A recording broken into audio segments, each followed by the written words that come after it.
Halo guys, sekarang tanggal 4 Agustus, hari Senin, seperti biasa, ya ini sebagai bentuk mencoba konsisten untuk bikin video setiap minggunya. Eh, Intinya pengen cerita apa aja yang udah dilakuin sepanjang 1 minggu ke belakang, ya karena sekarang hari Senin, yang akan kuceritakan itu kegiatan dari Senin minggu lalu sampai hari Minggu kemarin. Kalau di weekday ya kerjaan kantoran biasa. Jadi kan ya aku kan internal audit. Kita itu bukan biasanya sih, harusnya tiap akhir tahun itu bikin semacam program kerja audit tahunan. Nah, apa itu program kerja audit tahunan? Itu adalah program yang program audit yang kita eh, program audit yang nah, sebelumnya itu kita harus tahu dulu audit itu apa gitu ya. Nah, audit itu adalah proses memeriksa dan memberikan assurance atas tiap kegiatan yang ada di dalam perusahaan. Gitu lah ya. Intinya itulah untuk ngecek-ngecek apakah eh, setiap hal yang terjadi dalam perusahaan itu sudah berjalan dengan sewajarnya. Dan kalau perusahaan itu kan pasti banyak ya eh, unit-unit yang saling bahu-membahu. Misalnya ada unit yang utamanya bagian operasional, kalau misalnya perusahaan jasa gitu ya. Terus kalau misalnya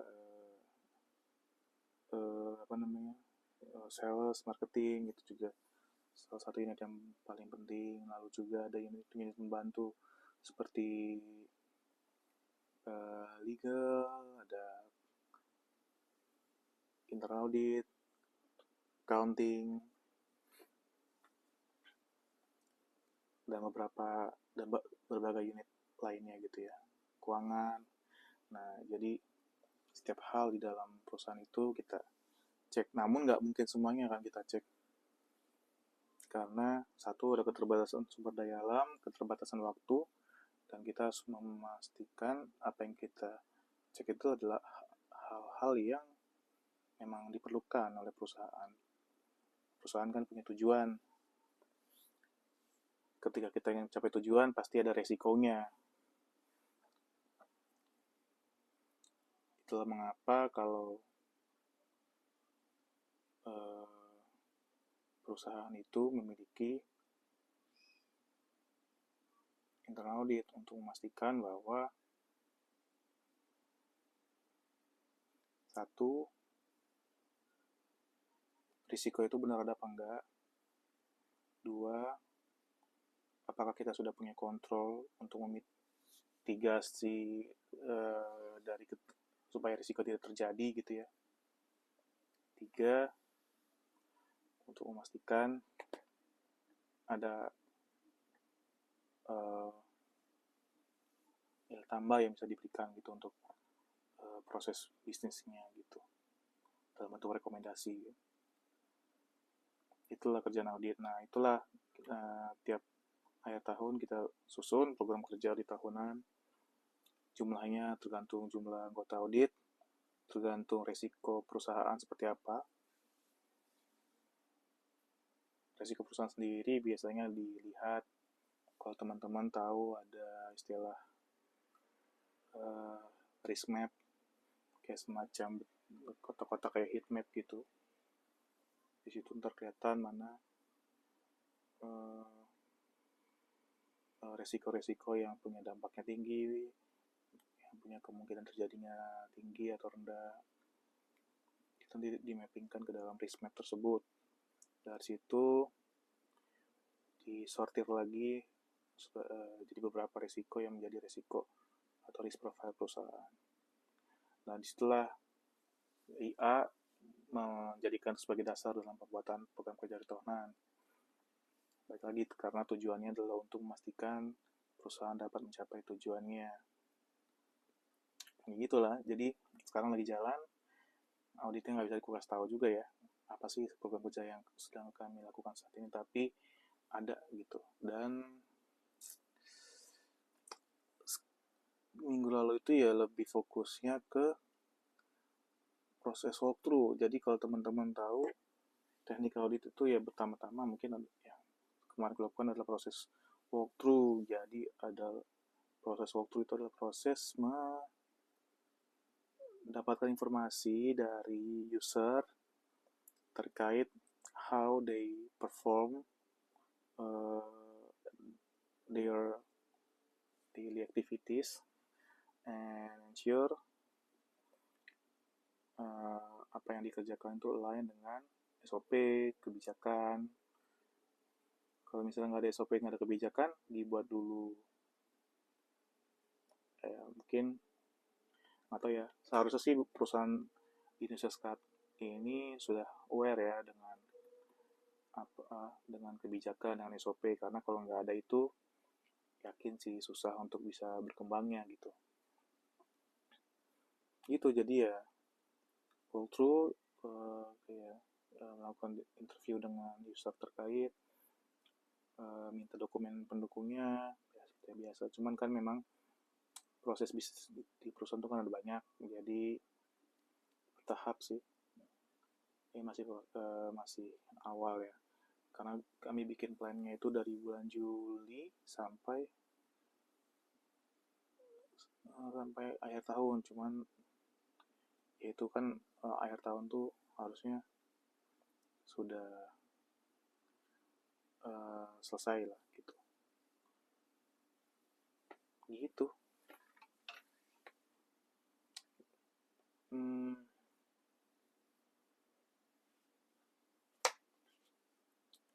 Apalagi ya begitulah pekerjaan internal audit. Oh iya, selain pekerjaan rutin seperti itu ya, melakukan prosedur audit, biasanya juga internal audit itu seharusnya ya melaksanakan meeting dengan komite audit setiap at least 3 bulan sekali untuk menyampaikan hasil kinerja internal audit sepanjang 3 bulan terakhir. Ya, waktu itu minggu lalu kami ketemu dengan Bapak komite audit. Kami melaporkan apa saja yang telah kami kerjakan, apa saja yang menjadi hal yang perlu diperhatikan oleh manajemen, disampaikan melalui komite audit.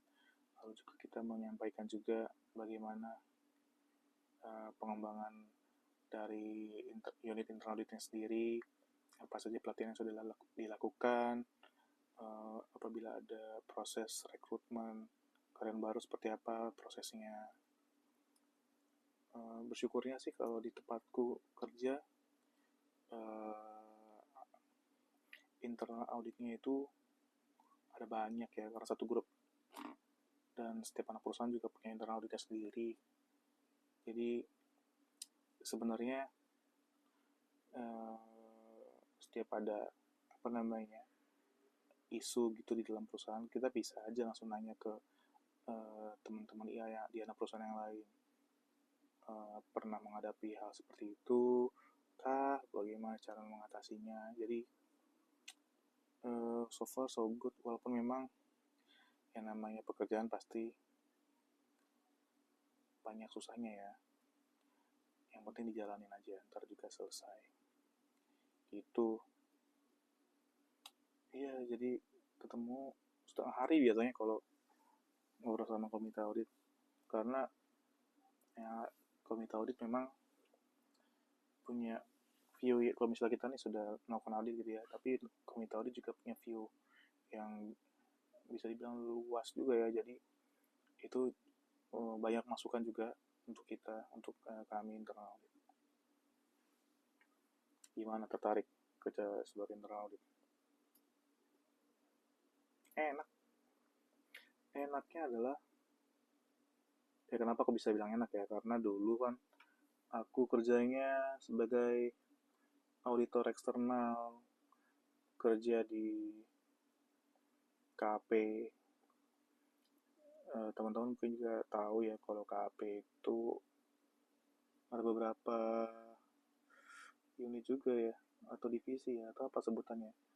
Ada yang di bagian assurance, audit laporan keuangan biasanya, atau review SOP, biasanya gitu. Terus ada bagian advisory, ada yang bagian tax, ada yang bagian IT.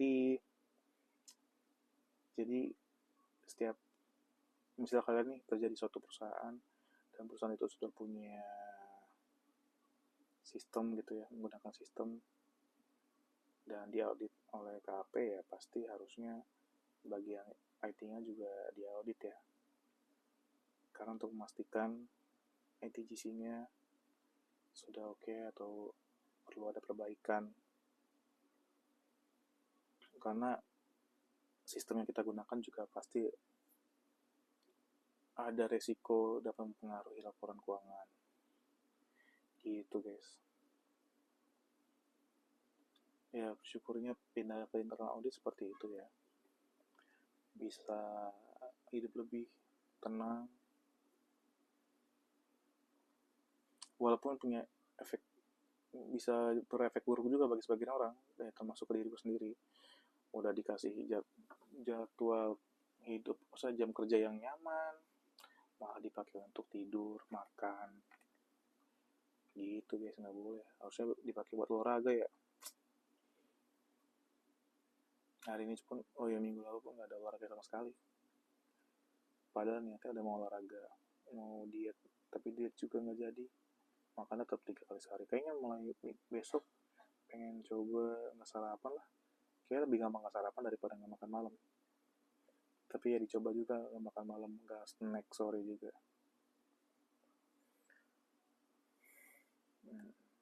Ya itu, sepanjang itu aku cek kalender ya, apalagi ya,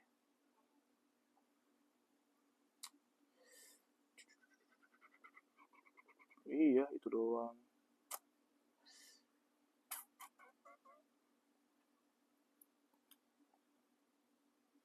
Ya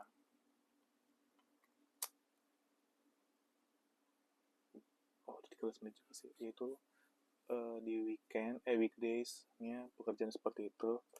Nah di weekend, Sabtu dan Minggu, hari Sabtunya itu cuma ke bengkel sih. Iya ke bengkel, servis berkala. Setelah itu pulang, ngapain ya, makan, makan, tidur. Gue lagi ini ya, gue lagi kecanduan main apa, Haikyuu, game Haikyuu. Tapi sekarang udah bosan sih, jadi cuman semangatnya di hari cuma satu minggu doang buat main itu. Satu minggu doang bahkan, udah. Setelah itu, oh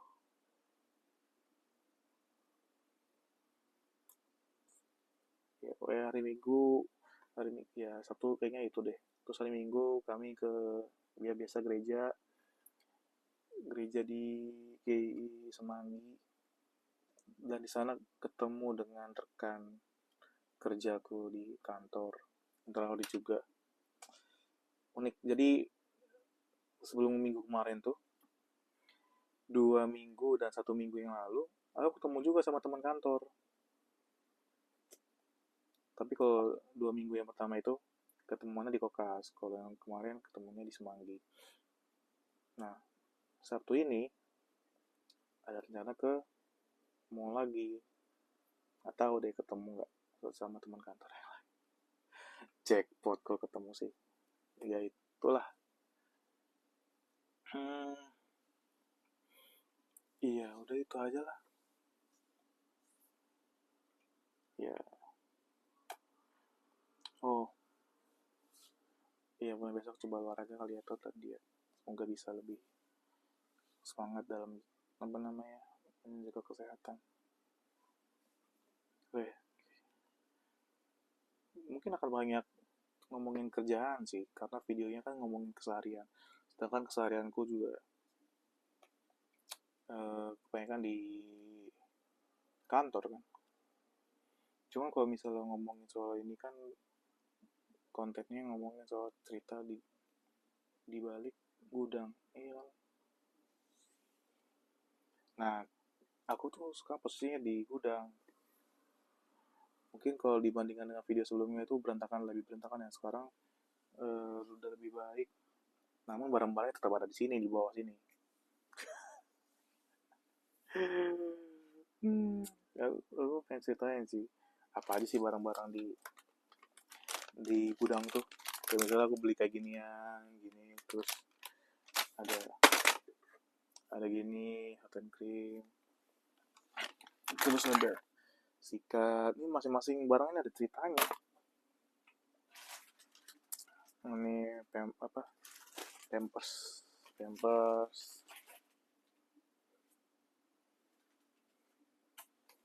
Apa lagi? Ada ceritanya nih, alkohol swab tuh. Aku juga cek rutin guys. Ya itulah, mungkin nanti akan ada bagian sendiri ya buat menceritakan itu ya. Ya udah, sebenarnya pengen di awal-awal tuh kayak pengen sambil main gitar gitu sambil nyanyi gitu. Cuman ini videonya biasanya aku bikin malam-malam. Ya, terganggu apa nggak ada, gitarnya juga udah nggak ada sih, udah nggak punya. Gitarku sebelumnya tuh udah jelek gitu sih. Dan dia tuh apa sih sebenarnya sakit itu loh, bukan yang nilon nilon kan enak ya, akustik ya.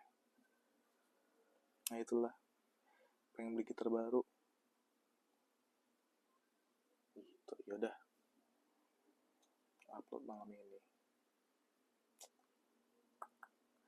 ya, target minggu ini bisa diet lah. Masih belum berani untuk menimbang. Oke, okay. See you guys di video berikutnya. Agak hmm, bingung sih mau ngomong apa ya, cuman ya udah, videonya dibikin aja lah. Ini sampai 18 ya, aku stop ya. 15, 16, 17.